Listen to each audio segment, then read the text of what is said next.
morning, good afternoon, good evening, wherever you are in the world, and welcome to another episode of Amazing Worlds. And today I'm just feeling a little bit irreverent, I'm feeling a little bit tired. It's been a long weekend, been fitting in some training. Today the kids have been playing up this afternoon, so I thought what better than to talk about Kick-Ass by Mark Millar and John Romita Jr. Okay, what I've got here is the slipcase edition of all the volumes of the main Kick-Ass comic book. So it's got Kick-Ass, Kick-Ass 2, Kick-Ass 2 Prelude, Hit Girl, then Kick-Ass 2 and Kick-Ass 3. And these are all the original run, fully written and fully drawn by Mark Millar and John Romita Jr.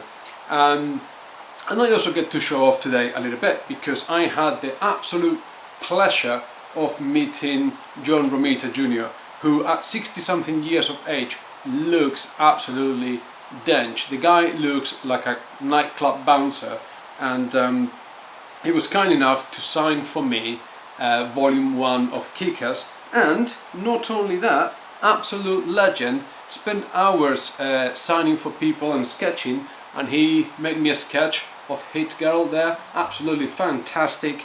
And as well, when I move house again in a few months time, because I'm moving home again, finally I think I should be able to find a place to hang this commemorative poster from the London Super Comic Con of a few years back. This is a limited run of a few prints of Kick-Ass. So you can see there's the classic London cab, Hit Girl and Kick-Ass himself there, and it's also signed by John Romita, and it's a limited print of 222 posters. Not great value collectors wise, but I really liked it, and it's good memories for me from when I used to live in London. Kick-Ass is a bit of in line a little bit sort of with Watchmen and The Boys, a bit of a deconstruction of what the superhero is, and what would happen if a general teenager, a nobody, went out, put on a costume and tried to fight crime. And we know the answer is he'll get his ass kicked. Okay, so the premise of the story is this teenager, high school kid, Dave Lisitsky, I think his name is, he's wondering why everybody wants to be like Paris Hilton and not like Spider-Man. And therefore he sets out to become a superhero to emulate Spider-Man. He then creates a MySpace profile to put himself out there, gather followers and make himself popular. So you can see sort of the juxtaposition of what the message of the comic is. So slight, sort of subtle dig at this sort of celebrity culture,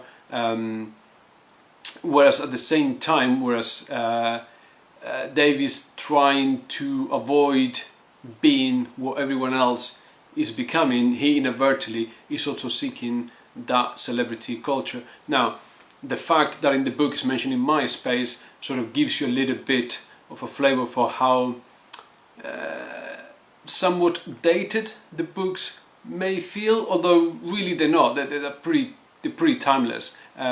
But that specific reference to MySpace perhaps makes it lose a little bit of relevance. Then throughout his social media presence, he gets to know other superheroes, and in book 2, I believe it is, he forms part of a super group. So he's going through all the tropes and cliches of the superhero genre.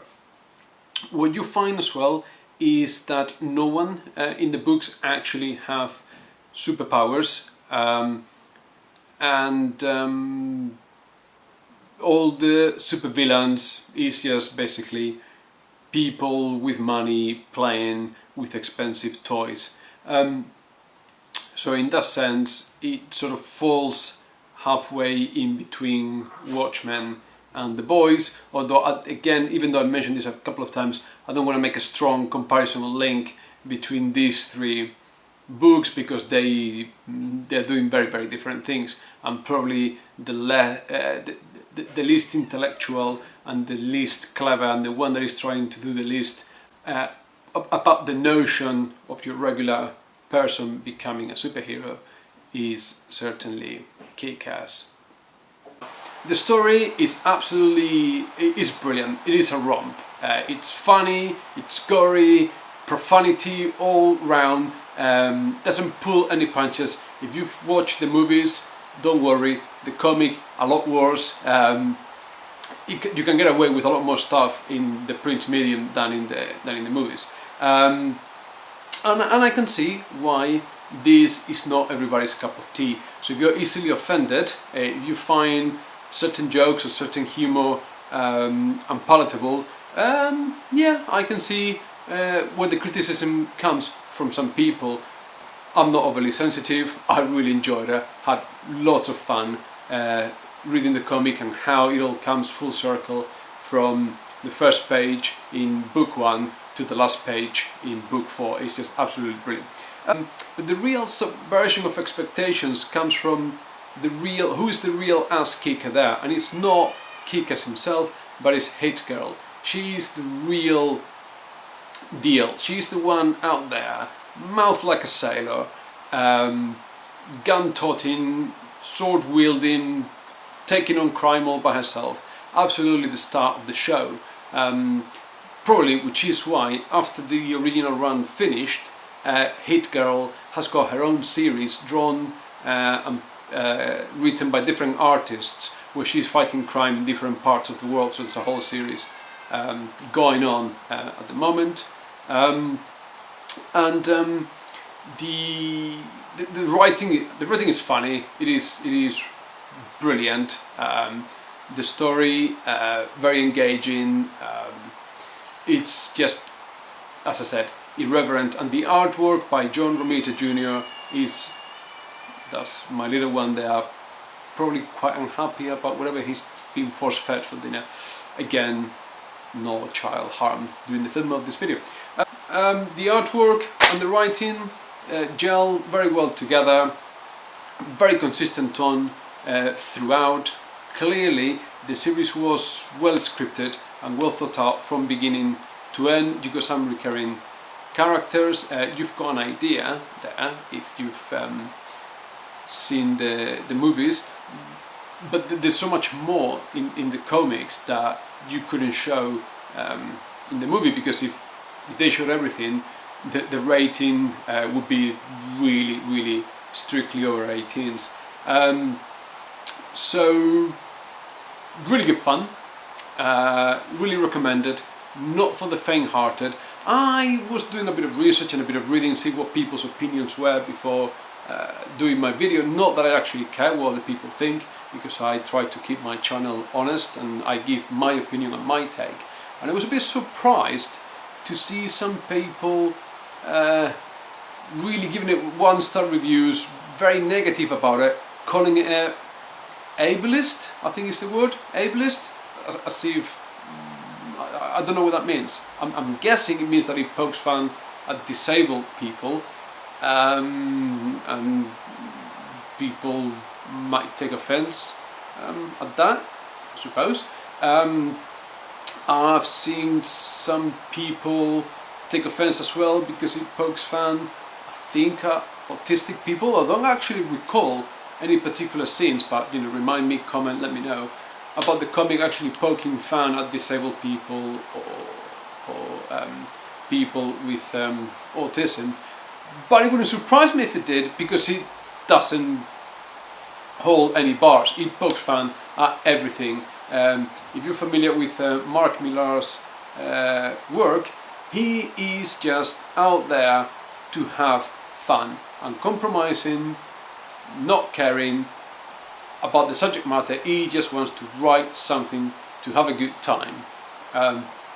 So the psychology of the characters, this is not Watchmen, this is not the cynical take of The Boys. This is just, let's have fun at the expense of someone getting their ass kicked. And don't get me wrong, there are some hero moments really for Dave Lisivsky, who is our main character, our title character, in his quest to become a superhero. But you know, I'm okay with it. I'm okay with that. I'm okay with fun being poked at anything and everything. I think comedy is what it's there for. I don't have any issue with that. But maybe that makes me a not particularly good person. I don't know. Again, comment and let me know.